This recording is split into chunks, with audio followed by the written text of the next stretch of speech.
everybody, this is Kim Lapacek from Persimmon Dreams, and I'm here to talk to you about another quilt that I made. This is one of my earliest quilts. It's huge, you can't even see it all in the video, which honestly it's pretty much the same thing everywhere, so I'm not too concerned about it. I will post a picture on my blog of the whole quilt though, so if you do want to see the thing in the entirety, that would be how to do that. Let's see, so this was probably my fourth or fifth quilt-ish. Once I learned how to use a rotary cutter and how to press my seams. Diane Lapacek, my mother-in-law, taught me how to do this. I had just made a baby quilt with just one of these blocks, so I was really excited that I learned how to do the half square triangle and then make it into a star, which was sort of cool to me. So I'm like, oh, let's just design a huge quilt based on that, because, you know, why get a pattern at this point? I totally know what I'm doing, which I didn't. And I decided I was really into half square triangles, so this whole thing is half square triangles. It also uses a lot of hand-dyed fabrics.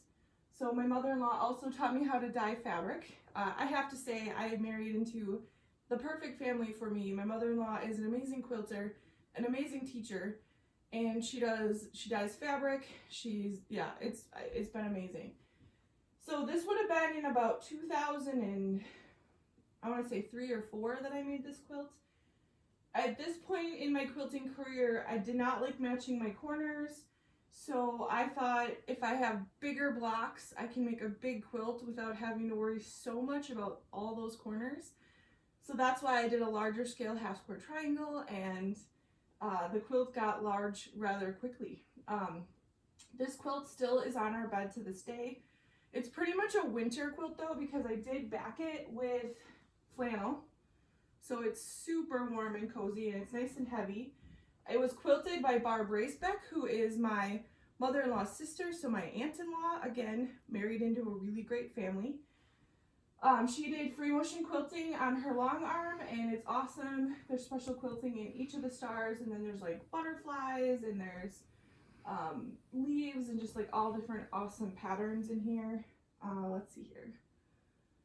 Yeah, so yeah, this was one of my earliest quilts. Decided to make my own pattern, do it all in half square triangles, and I had a lot of fun with this one. I still love it to this day.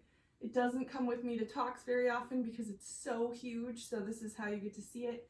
I have another one of my early quilts that's huge like this, and I usually bring that to my talks. So, alright you guys, I hope you enjoyed this edition of, I need to think of a name for this quilt, of my little quilt story thing that I'm doing. Alright, take care guys, bye.